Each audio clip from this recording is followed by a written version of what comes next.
चलिए दोस्तों, स्वागत है आपके अपने परिवार में, है ना।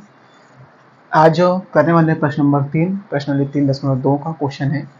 प्रश्न नंबर इसको आपको प्रतिस्थापन विधि से, इसमें 6 क्वेश्चन है कुल टोटल।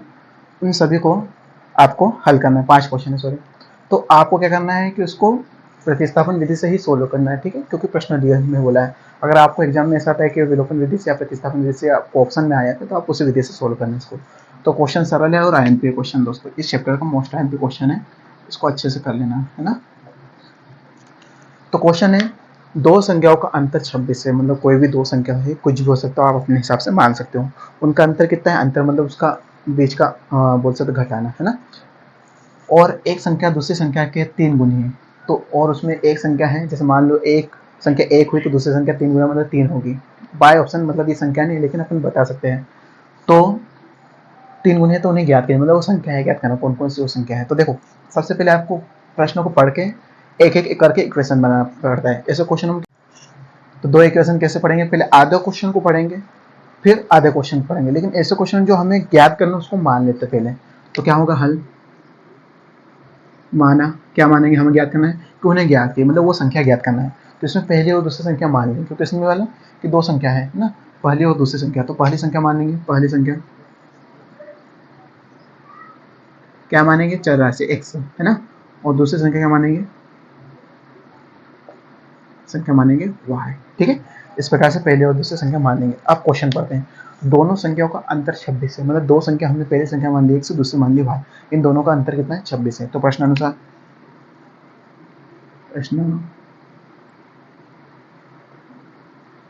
अनुसार इन दोनों का अंतर मतलब x माइनस वाई, मतलब x में से y घटाएंगे तो हमें क्या मिलेगा, 26 मिलेगा। समीकरण 1, इक्वेशन 1, सिंपल से इक्वेशन पहला, कोई ज़्यादा दिक्कत की बात नहीं थी, ठीक है। अब दोस्तों, एक संख्या दूसरी संख्या के 3 गुने, मतलब एक संख्या है, मतलब पहली संख्या वो दूसरी संख्या, मतलब जो दूसरी संख्या क्या है y के 3 गुना। तो जिसके साथ बोला है आपको उसके साथ उसका गुणा करना है। जैसे एक संख्या मतलब पहली संख्या दूसरी संख्या से के 3 गुने, तो दूसरी संख्या के 3 गुने, तो दूसरी संख्या के साथ 3 का गुणा करना है, पहली संख्या के साथ नहीं। मतलब जो नजदीक रहता है गुणा 3 गुने, 4 गुने, 5 गुने, 6 गुने, 4 अधिक 5 अधिक कुछ भी बोले, तो जो नजदीक बोला है, जैसे एक संख्या मतलब पहली संख्या और दूसरी संख्या नजदीक है उसकी, तो उसके साथ ही वो चीज करना चाहिए, ठीक है। तो पुनः प्रश्नानुसार आते हैं, पुनः प्रश्नानुसार देखो क्या होगा कि एक संख्या मतलब पहली संख्या क्या है, एक्स जो है वो दूसरी संख्या के 3 गुने है, तो दूसरी संख्या क्या है, वाई। तो वाई के साथ हम 3 का गुणा करते हैं, 3 वाई बन जाएगा, है ना। तो यहाँ पर देखो ये समीकरण आपका 2 मान लो। अब देखो आप यहाँ x का प्रतिस्थापन करोगे और करा हुआ कोई दिक्कत नहीं, है ना। तो आप क्या करोगे, डायरेक्ट समीकरण 2 का मान समीकरण इसमें रख के आप डायरेक्ट कर सकते हो, है ना। तो देखो x का मान या समीकरण 2 का मान समीकरण 1 में रखने पर देखो इसमें प्रतिस्थापन ऑलरेडी हुआ। मतलब प्रतिस्थापन क्या होता है कि किसी भी एक चर राशि को अकेला करना है। एक चर राशि हम y करते आ रहे हैं, x का भी कर सकते हैं, लेकिन यहाँ पर ऑलरेडी x अकेला दिया है, ठीक है। x अकेला दिया है, y के साथ ये है, हम कभी कभी y का प्रतिस्थापन करते 3 को इधर लाना पड़ता है, तो कोई मतलब नहीं है। x का करा हुआ पहले से हम डायरेक्ट मान रख देंगे, थर्ड इक्वेशन बनाने की जरूरत नहीं पड़ेगी। तो समीकरण 2 का मान समीकरण 1 में रखने पर, समीकरण 1 है x माइनस वाई बराबर 26, x मान कितना है 3y माइनस वाई बराबर 26, 3y में से गया तो ये आ जाएगा 2y बराबर 26, y बराबर आएगा 26/2, मतलब 26/2। तो क्या आ जाएगा, y का मान निकलेगा y बराबर 13, ये y का मान आ गया। अब y का मान समीकरण इसमें रख दें, एक काम कर इधर करते हैं, y का मान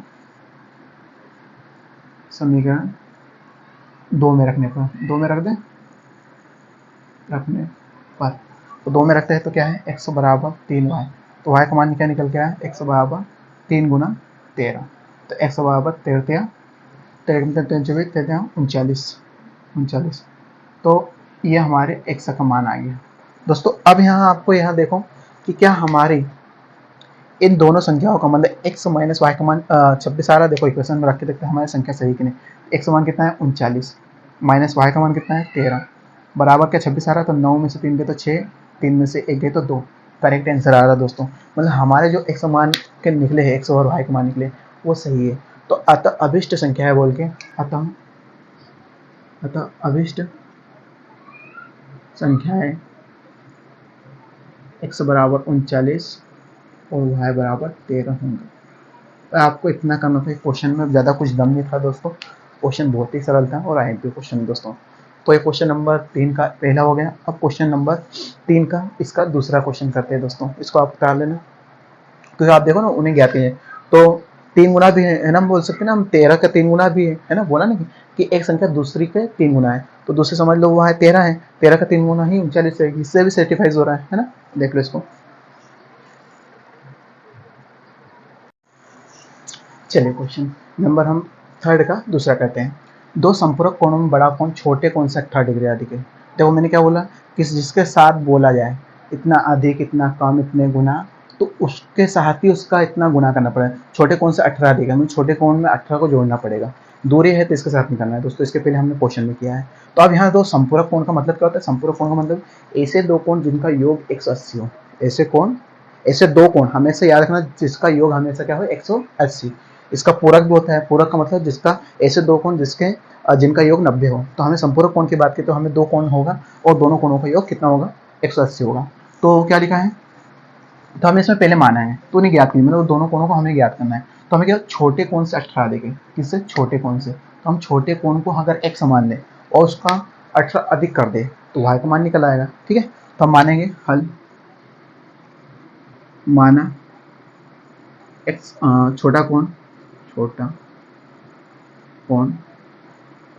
x डिग्री, ठीक है, और बड़ा कोण क्या आ जाएगा? बड़ा कोण y डिग्री। ठीक है, छोटा कोण x डिग्री, बड़ा कोण y डिग्री। अब क्या बोला कि हमें संपूरक का मतलब पता है कि दो ऐसे दो कोण जिनका योग 180 हो, तो दो संपूरक कोण। अब दो संपूरक क्रम प्रश्नानुसार आते हैं। प्रश्नानुसार एक इक्वेशन यहीं से बनेगी कि x प्लस वाई कितना आना चाहिए? 180। कैसे? संपूरक कोण से। समीकरण 1 आपको होता है ना कि आप बताया मैंने कि संपूरक कोण क्या होता है? ऐसे दो कोण जिनका योग 180 हो। तो संपूरक कोण की बात करें इसलिए दोनों का मतलब एक छोटा और बड़ा कोण कितना आना चाहिए? 180। समीकरण 1 बना। तो पुनः प्रश्नानुसार पढ़ेंगे। पुनः प्रश्नानुसार आप क्या बोल रहे हैं? देखो अब बोल रहा है कि बड़ा कोण छोटे कोण से 18 अधिक है। तो छोटे कोण से 18 अधिक मतलब छोटे कोण में आपको 18 जोड़ना पड़ेगा। तो देखो क्या बनेगा? बड़ा कोण क्या है? y। ठीक है, y बड़ा है, छोटे कोण से 118, तो छोटा कोण कितना है? 100, और इसमें कितना? 18 अधिक। तो देखो हमारी इक्वेशन क्या बनेगी। आप तो एक काम करो कि 100 को इधर पक्षांतर कर लो, तो 100 इधर माइनस में चले जाएगा, है ना। या फिर करने की जरूरत ही नहीं दोस्तों, ये समीकरण 2 नाम दे दो, क्योंकि इसमें y का प्रतिस्थापन ऑलरेडी हुआ है ना। y अकेला है तो डायरेक्ट y का मान यहाँ उठा के रख देंगे, कुछ करने की जरूरत ही नहीं है ना। तो समीकरण 2 का मान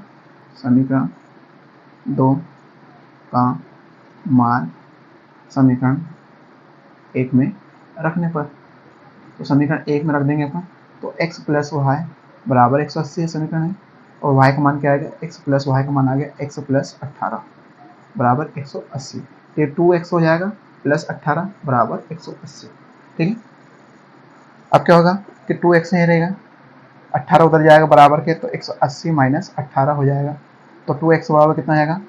घटा दो 180 में 18 घटा दो दोस्तों, तो 10 में से 2 8 गए 2, और यहाँ बचा 7, 7 में से 1 गए 6, है ना, 162। तो कितना आएगा? 162।